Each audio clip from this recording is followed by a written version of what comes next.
Hello दोस्तों, स्वागत है हमारे YouTube चैनल डियर लर्नर्स में। और आज की क्लास में हम लोग पढ़ेंगे साइंस के इंपॉर्टेंट क्वेश्चंस के बारे में, जो कि सीटेट एग्जाम में एज इट इज पूछे गए क्वेश्चन है। तो चलिए स्टार्ट करते हैं क्लास को और देखते हैं पहला क्वेश्चन। तो पहला क्वेश्चन है, नीचे दिए गए अभिकारकों यानी अभिकर्मकों के समुच्चयों पर विचार कीजिए। यानी 4 यहाँ पर रिएक्शन दी गई और आपसे पूछा गया इनमें से किनमें अभिक्रिया होगी। तो देखिए ये विस्थापन अभिक्रिया के उदाहरण है और वही यहाँ पर एक दूसरे को विस्थापित कर पाएगा जो अधिक क्रियाशील होगा। तो देखिए ये सक्रियता का क्रम हमने आपको पिछली क्लासेस में भी बताया कि सबसे ऊपर यहाँ पर एल्यूमिनियम आता है, यानी इन दी हुई जो भी तत्व हैं उनके बारे में केवल हम बात कर रहे हैं। तो एल्यूमिनियम आ गया, फिर जेडन, उसके बाद Fe और Cu, यानी Cu यहाँ पर कम सक्रिय होगा और एल्यूमिनियम सबसे ज़्यादा सक्रिय होगा।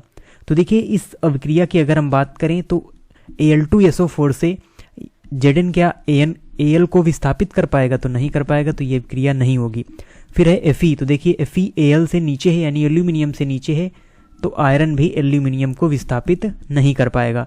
फिर है देखिए आयरन यहाँ पर कॉपर को विस्थापित कर देगा।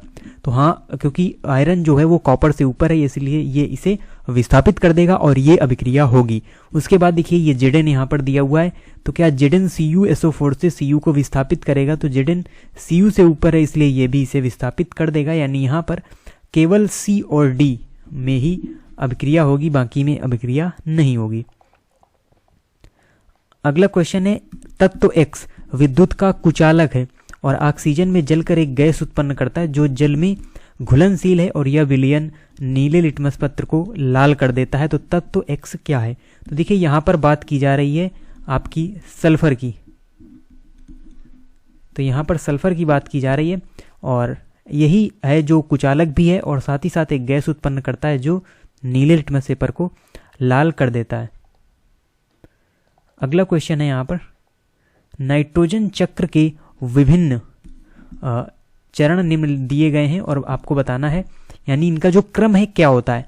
देखिए चक्र अगर कहीं पर यूज हम करते हैं, साइकिल का यूज करते हैं, यानी नाइट्रोजन जहां से उत्पन्न हो वापस उसी फॉर्म में उसका परिवर्तन हो जाए, तो इसे हम पूरी तरीके से एक नाइट्रोजन का चक्र कहेंगे। तो देखिए सबसे पहले जो नाइट्रोजन की शुरुआत होती है वो होती है वायुमंडलीय नाइट्रोजन का बिजली से टकराना, यानी जो वायुमंडल में नाइट्रोजन होती है, जैसा कि हम जानते हैं पूरे 100% में जो 78% है वो यहाँ पर नाइट्रोजन देखने को मिलती है वायुमंडल में।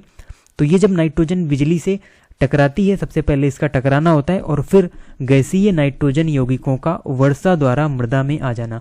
और जब बिजली यहाँ पर यानी टकराने जैसे आप देखते हैं बिजली यानी कड़क उत्पन्न होती है, फिर यहाँ पर वर्षा होती है, तो उस वर्षा द्वारा नाइट्रोजन कहाँ पहुँच गई? मृदा में पहुँच गई। और जब ये मृदा में पहुँच जाती है तो उसके बाद क्या होता है? उसके बाद पौधे नाइट्रोजन यौगिकों को अवशोषित कर लेते हैं। तो मृदा में पहुँची तो पौधों ने अवशोषित किया। फिर क्या होता है? फिर जो पशु हैं पौधों को ग्रहण करते हैं और नाइट्रोजन के यौगिक शरीर से बाहर उत्सर्जित करते हैं। तो देखिए नाइट्रोजन पौधों के माध्यम से पशुओं में गई और पशुओं ने फिर मलमूत्र से उसे जो नाइट्रोजन है वो बाहर निकाल दी दूसरे यौगिकों के रूप में। और फिर जो जीवाणु हैं यानी बैक्टीरिया नाइट्रोजन के यौगिकों को गैसीय नाइट्रोजन में परिवर्तित कर देते हैं। तो देखिए फिर से जो नाइट्रोजन है वो यहाँ पर गैस फॉर्म में परिवर्तित हो गई और सभी को यहाँ पर लाभ भी हो गया, यानी जिस फॉर्म से हमने प्राप्त किया था उसी फॉर्म में वापस पहुँच गई। और इसका क्रम क्या है? तो आप देख सकते हैं 1 2 3 से हमने यहाँ पर इंडिकेट कर दिया है। तो BADEC यहाँ पर सही क्रम होगा इसका नाइट्रोजन साइकिल का। अगला क्वेश्चन है, किसी भोजन के नमूने में प्रोटीन की उपस्थिति को जांचने के लिए कौन कौन से रसायन डाले जाएंगे? तो देखिए यहाँ पर हम यूज करते हैं कॉपर सल्फेट और कास्टिक सोडा का, और जो कास्टिक सोडा है सोडियम हाइड्रोक्साइड इसे हम कहते हैं, और इस परीक्षण को बाईयूरेट परीक्षण के नाम से भी जाना जाता है, जिससे हम भोजन में प्रोटीन की जांच करते हैं। अगला क्वेश्चन है, ध्वनि की उच्चता और उसके आयाम में क्या संबंध है? तो पहले भी हम ये क्वेश्चन पढ़ चुके हैं और वहां पर दिया था प्रबलता और यहाँ पर दिया है उच्चता। तो देखिए इसका जो सीधा संबंध होता है वो होता है आयाम के स्क्वायर से, यानी प्रबलता है जो उच्चता है वो आयाम स्क्वायर के समानुपाती होती है। अगला क्वेश्चन है, यहाँ पर टेबल दी हुई है और आपको बताना है कौन, यानी सौर मंडल से रिलेटेड ये जो टर्म है वो आपको बताने हैं। तो देखिए जो तारा रूप है ये हिंदी में भले आप ना समझ पाएँ, इसे ही हम क्या कहते हैं, क्षुद्र ग्रह कहते हैं, और इंग्लिश में इन्हें हम एस्टेरॉयड कहते हैं। तो एस्टेरॉयड क्या होते हैं, धूमकेतु क्या होते हैं, उल्कापिंड क्या होते हैं, और उपग्रह क्या होते हैं। तो देखिए जो उपग्रह होते हैं, यानी कि अगर हम बात करें उपग्रह की, तो ये क्या करते हैं, ये यहाँ पर पृथ्वी के चारों ओर एक नज़दीकी दूरी पर चक्कर लगाते हैं। जैसे हम पढ़ते हैं पृथ्वी का उपग्रह क्या है, चंद्रमा, तो ये चंद्रमा जो है वो पृथ्वी के चारों ओर चक्कर लगाता है, यानी डी का 3rd नंबर होगा। ये तो हमारा क्लियर हो गया। फिर है क्षुद्र ग्रह या तारा रूप। तो देखिए एस्टेरॉयड जो हैं ये आपको मिलेंगे छोटे पिंड जो मंगल और बृहस्पति के बीच के स्थान में उपस्थित होते हैं। तो मंगल और बृहस्पति के बीच में क्या पाई जाती है, एक बेल्ट पाई जाती है जिसे हम एस्टेरॉयड बेल्ट कहते हैं, और इसमें बहुत सारे जो क्षुद्र ग्रह हैं वो पाए जाते हैं, या जिन्हें हम तारा रूप भी कहते हैं। फिर आता है धूमकेतु और उल्कापिंड। तो उल्कापिंड क्या होते हैं, तो उल्कापिंड होते हैं छोटे छोटे पिंड जो कभी कभी पृथ्वी के वायुमंडल में प्रवेश करते हैं, और पृथ्वी का वायुमंडल इनको जला देता है। तो कभी आपने कई सारी घटनाएं भी सुनी होंगी, समय समय पर कभी न कभी हमको ये सुनने को मिलता है कि एक उल्कापिंड पृथ्वी पर गिरा, जो कि एक बहुत ही छोटा टुकड़ा रह जाता है। वैसे तो ये बहुत काफ़ी बड़े होते हैं, लेकिन जैसे ही ये पृथ्वी के वायुमंडल में प्रवेश करते हैं तो इनमें आग लग जाती है, जिससे फिर ये ज़मीन तक बहुत कम ही आ पाते हैं, पृथ्वी तक।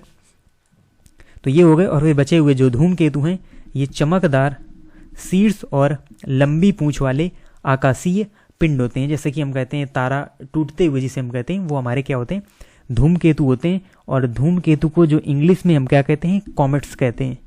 तो इंग्लिश में काफ़ी कंफ्यूजिंग टर्म्स हो जाते हैं। और उल्कापिंड को हम क्या कहते हैं, इन्हें हम मेटेओर कहते हैं। तो मेटेओर, कॉमेट्स और एस्टेरॉयड ये सभी प्रकार के टर्म है। तो यहाँ पर जो हमारा आंसर सही होगा वो होगा ए का सेकेंड,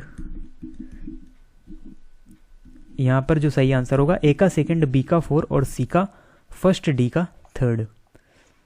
अगला क्वेश्चन है निम्न में से कौन सा जलीय विलयन विद्युत धारा का चालन नहीं करता। तो किसमें जो विद्युत धारा है उसका चालन नहीं होगा। तो देखिए जहाँ पर भी अगर यहाँ पर लवण होंगे तो वहाँ पर विद्युत धारा का चालन हो जाएगा। तो नींबू के रस में होता है, कास्टिक सोडा के विलयन में होता है, नमक के विलयन में होता है। यहाँ पर जो शर्करा का विलयन है उसमें आपको विद्युत चालन नहीं देखने को मिलेगा। अगला क्वेश्चन है, एक बार यानी सॉल्व करना है क्वेश्चन को। यहाँ पर समय दूरी से रिलेटेड क्वेश्चन है। दिल्ली के आरंभिक बिंदु से किसी बस के ओडोमीटर का पाठ्यांक 4000 किलोमीटर है। 3 घंटे पर गंतव्य में पहुंचने में पाठ्यांक इतना हो गया। देखिए यहाँ पर हम क्या करते हैं, सबसे पहले हम दूरी निकालते हैं। तो 4150 माइनस 4000, तो ये हमारा आ गया 150 किलोमीटर। और टाइम क्या है, टाइम है 3 घंटे। अब यहाँ पर हम औसत चाल निकालेंगे। तो चाल बराबर क्या होता है, दूरी बटे समय।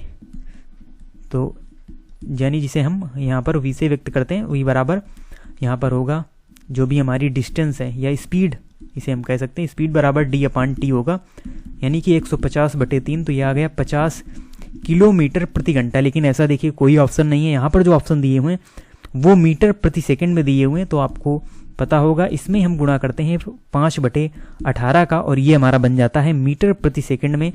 तो 250/18 और ये आ जाएगा आपका 3.8, यानी कि 13.8 मीटर प्रति सेकंड इसका सही आंसर होगा। अगला क्वेश्चन है, यहाँ पर मृदा के 3 प्रकार हैं जिनके लक्षण दिए गए हैं। फसल उगाने के लिए कौन सी मृदा सबसे उत्तम है।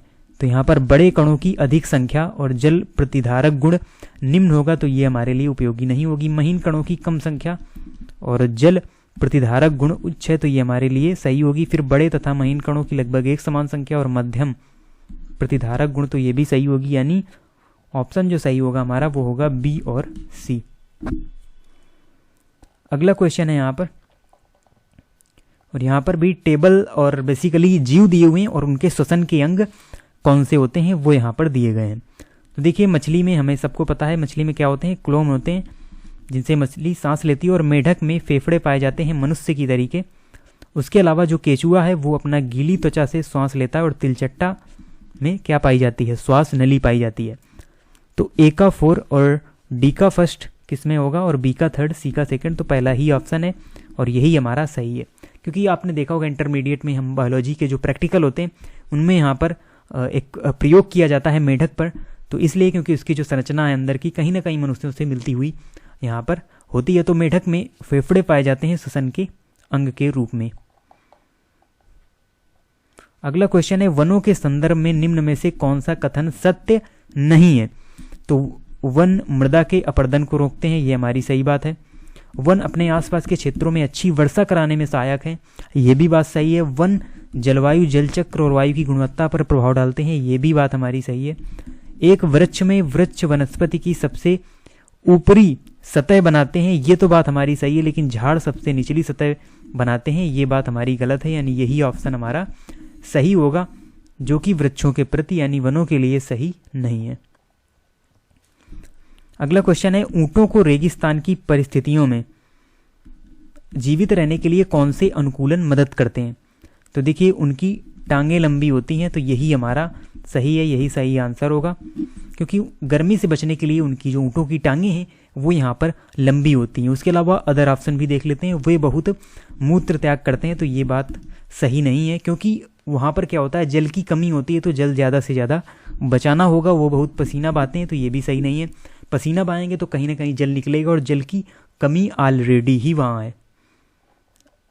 अगला क्वेश्चन है यहाँ पर फिर से टेबल के फॉर्म में ग्रंथियाँ दी हुई हैं और अभाव जनित रोग, यानी किस ग्रंथि से रिलेटेड कौन सा रोग है? तो देखिए, जो हम कॉमनली पढ़ते हैं उनमें है घेंघा रोग, और ये रिलेटेड है किससे? थायराइड ग्रंथ से, यानी ए का 3rd नंबर होगा, ये तो हमें फिक्स है। तो इस प्रकार से आप ऑप्शन एलिमिनेट कर सकते हैं। वैसे 2 ऑप्शन आपको मिलते हुए यहाँ पर मिल जाएंगे। उसके अलावा जो अग्नाशय है कहीं ना कहीं आपका रिलेटेड है किससे? मधुमेह से, यानी जो मधुमेह रोग है ये अग्नाशय से ही रिलेटेड है। इंसुलिन ग्लूकागॉन हम यहाँ पर पढ़ते हैं, मधुमेह से रिलेटेड, डायबिटीज से रिलेटेड।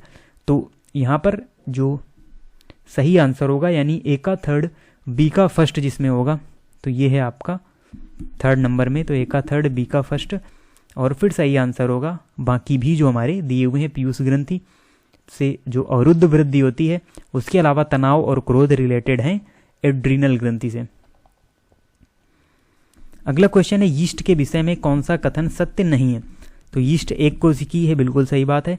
यीस्ट तेजी से गुणा करके एक नया यीस्ट बनाता है और श्वसन के दौरान CO2 उत्पन्न करता है, तो ये भी बात हमारी सही है। फिर यीस्ट एक लंबे समय तक निष्क्रिय रह सकता है, ये भी बिल्कुल सही बात है। यीस्ट विखंडन द्वारा प्रजनन करता है, तो ये सही नहीं है। यानी क्वेश्चन के हिसाब से तो ये सही है, बट यीस्ट के विषय में ये फैक्ट सही नहीं है, तो यही हमारा सही आंसर होगा। और जो कि यीस्ट में जो प्रजनन होता है वो किस विधि द्वारा होता है? तो ये होता है मुकुलन के द्वारा। तो मुकुलन विधि द्वारा यीस्ट में जो प्रजनन है वो हमको देखने को मिलता है। अगला क्वेश्चन है, 2 प्रक्रियाएं दी हुई हैं, 2 कथन दिए हुए हैं, और आपको बताना है कौन सा सही कौन सा गलत है। तो कागज के टुकड़े का जलकर राख में परिवर्तित होना एक रासायनिक परिवर्तन है, बिल्कुल सही बात है। कागज के टुकड़े का जलना अनुत्क्रमणीय परिवर्तन है, तो बिल्कुल सही बात है। कल की क्लास में हमने, यानी पिछली साइंस की क्लास में हमने पढ़ा था रिवर्सिबल और इरिवर्सिबल जो चेंजेस हैं वो कहाँ पर हमको देखने को मिलते हैं। तो देखिए, जहाँ पर रासायनिक परिवर्तन होगा, यानी वहाँ पर हम चीज़ों को दोबारा से उसी फॉर्म में प्राप्त नहीं कर सकते। अगर कागज़ का टुकड़ा राख बन गया तो राख से फिर हम कागज़ नहीं बना सकते, इसलिए ये एक अनुत्क्रमणीय परिवर्तन है और केमिकल प्रोसेस है, केमिकल परिवर्तन है, रासायनिक परिवर्तन है। तो ए और आर दोनों सत्य हैं और आर ए की सही व्याख्या भी करता है। अगला क्वेश्चन है, एक द्रव में विद्युत धारा के प्रवाह को जांचने के लिए एक समपरिच्छेद, या जिसे हम टेस्टर कहते हैं, हम भी यूज करते हैं कॉमनली अपने घरों में टेस्टर का, विद्युत को जांचने के लिए तो का प्रयोग किया गया और पाया गया कि जो समपरिच्छेद का बल्ब है, यानी टेस्टर का जो बल्ब है वो नहीं जला। तो कौन सा कथन इस अवलोकन की व्याख्या कर पाएगा? तो जब देखिए, वो कब नहीं जलेगा, टेस्टर का जो बल्ब है वो तब नहीं जलेगा जब उसका परिपथ पूरा नहीं हुआ, तो ये हमारा कथन सही है यहाँ पर। उसके अलावा समपरिच्छेद यानी टेस्टर में विद्युत धारा दुर्बल थी, तब भी बल्ब नहीं जलेगा, तो दोनों ही हमारे सही हैं, यानी ए और बी यहाँ पर सही आंसर होंगे, ए और बी दोनों। अगला क्वेश्चन है, गेहूं और घास के पौधों में सही कथन आपको चुनना है। तो देखिए, गेहूं का पौधा है और उसके अलावा घास का पौधा है, तो आपको बताना है कि इनमें समान प्रकार की जड़ें होती हैं या अलग अलग जड़ें होती हैं। तो देखिए, गेहूं का पौधा हो उसको भी जब आप, यानी गेहूं का पौधा जब छोटा होता है तब भी देखेंगे वो एक घास की तरह ही हमको देखने को मिलता है, इसलिए दोनों में क्या होते हैं, समान प्रकार की जड़ें और सिरा विन्यास भी समान पाए जाते हैं। तो देखिए जड़ें अगर अलग होंगी तो सिरा विन्यास भी अलग होंगे, और जड़ें सेम होगी तो सिरा विन्यास भी सेम ही वहाँ पर देखने को मिलेंगे। अगला क्वेश्चन है,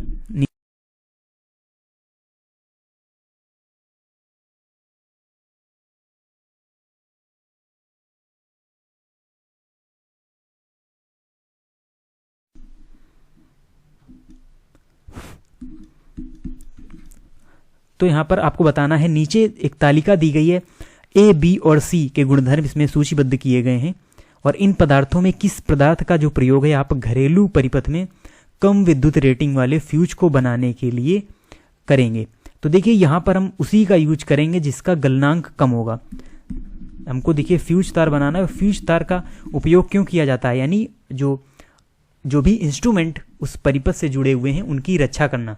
जैसे अगर वोल्टेज हाई होता है तो क्या होता है, फ्यूज तार वहाँ पर अगर कम गलनांक का होगा तो यानी कनेक्शन वहाँ से कट जाएगा, और जो भी हमारे इंस्ट्रूमेंट हैं वो यहाँ पर सुरक्षित हो जाएंगे। तो इसलिए जो हम फ्यूज तार का यूज करते हैं, तो ये हम कम गलनांक के जो हमारे यानी कम गलनांक इसमें होना चाहिए फ्यूज तार का। तो यहाँ पर आप देखेंगे तो ए का जो गलनांक है वो कैसा है, हाई है, यानी कि 1090 डिग्री सेल्सियस इसका गलनांक है। तो तब तक तो हमारे जो इंस्ट्रूमेंट हैं वो पूरी तरीके से ख़राब हो जाएंगे। उसके बाद जो 980 है और 240 यानी बी हमारे लिए सबसे यहाँ पर बेहतर होगा तीनों पदार्थों में, क्योंकि बी का गलनांक सबसे कम है, तो ये फ्यूज तार बनाने के लिए सबसे अच्छा रहेगा। तो यहाँ पर जो आंसर होगा वो होगा केवल बी। फिर आता है अगला क्वेश्चन, निम्नलिखित में से कौन सा कथन सही नहीं है। आपको बताना है कौन सा कथन यहाँ पर नहीं सही है। तो देखिए यहाँ पर बात करें अगर हम, तो डी नंबर यानी एक सिलाई मशीन की सुई की जो गति है वो दोलीय भी है, रेखीय भी है, तो ये जो कथन है हमारा ये सही नहीं है। उसके अलावा जो बिजली के किसी पंखे के एक ब्लेड पर अंकित बिंदु की गति वृत्तीय है, तो ये बिल्कुल सही है, वृत्तीय गति में घूमता है जो बिजली का पंखा है, और उसके साथ आवर्ती गति में भी इसमें होती है। और झूले पर झूलते हुए बच्चे की जो गति है वो आवर्ती भी होती है और दोलीय भी होती है, यानी उसमें हमको दोलन भी देखने को मिलते हैं। आपने देखा होगा झूला इस प्रकार से, जैसे पेंडुलम दोलन करता है उस प्रकार से दोलन होता है झूलते हुए गति में, और आवर्ती गति तो होती ही है। फिर जमीन पर लुढ़कती हुई गेंद की गति रैखिक भी है, गुणात्मक भी है। देखिए गेंद इस प्रकार से चलेगी तो रैखिक भी है, और साथ ही साथ ये घूम भी रही है तो घूर्णन गति भी देखने को मिलती है। लेकिन सिलाई मशीन किस प्रकार से काम करती है, तो ये इस प्रकार से ऊपर नीचे काम करती है, तो यहाँ पर आपको दोलीय गति देखने को नहीं मिलती। तो ये हमारा आंसर सही होगा। फिर अगला क्वेश्चन है, नीचे दिया गया अनुच्छेद इंद्रधनुष के बनने की प्रक्रिया का वर्णन करता है, ए बी सी डी की पहचान कीजिए। तो आपको बताना है किस प्रकार से जो इंद्रधनुष है वो बनता है। तो देखिए सूर्य का प्रकाश जब पानी की छोटी छोटी बूंदों पर पड़ता है तो कुछ किरणें दोनों माध्यमों की बीच की सतह पर ए हो जाती हैं। ए का मतलब क्या हो जाती हैं, अपवर्तित हो जाती हैं, क्योंकि अपवर्तन के कारण ही हमको ये देखने को मिलेगा जो इंद्रधनुष है, और संघटक रंगों में बट जाती हैं। बी सबसे अधिक विचलित होता है। तो देखिए यहीं पर जो विविग्योर है इस प्रकार से हम इसे लिखते हैं, यानी 7 रंगों में बटना तो विविग्योर होता है। और यहाँ पर जो सबसे अधिक विचलन देखने को मिलता है वो हमको देखने को मिलता है किसमें, बैंगनी रंग में, यानी कि वॉयलेट में, और रेड में सबसे कम विचलन होता है। तो बी बैंगनी होगा, ये तो यहाँ पर क्लियर हो गया। और बैंगनी 2 ऑप्शन में है, परावर्तित के साथ बैंगनी और अपवर्तित के साथ बैंगनी, तो ये हमारा सही होगा क्योंकि अपवर्तित है बैंगनी है। तो 2 से ही आप वैसे तो ऑप्शन टिक कर सकते हैं, लेकिन आगे भी हम यहाँ पर देखेंगे क्योंकि हम यहाँ पर जो क्वेश्चन है उसको एक्सप्लेन आपको कर रहे हैं। तो बी सबसे अधिक विचलित होता है और उसका वेग क्या होता है, उसका वेग होगा न्यूनतम। और जबकि डी सबसे कम विचलित होता है, यानी डी होगा लाल रंग, और इसकी जो आवृत्ति है वो होगी न्यूनतम। तो यहाँ पर इस प्रकार से आपका आंसर हो जाएगा। तो ये हमारे इंपॉर्टेंट क्वेश्चन थे साइंस से रिलेटेड। मिलते हैं आपसे नेक्स्ट वीडियो में न्यू इंपॉर्टेंट क्वेश्चन के साथ, और तब तक के लिए धन्यवाद।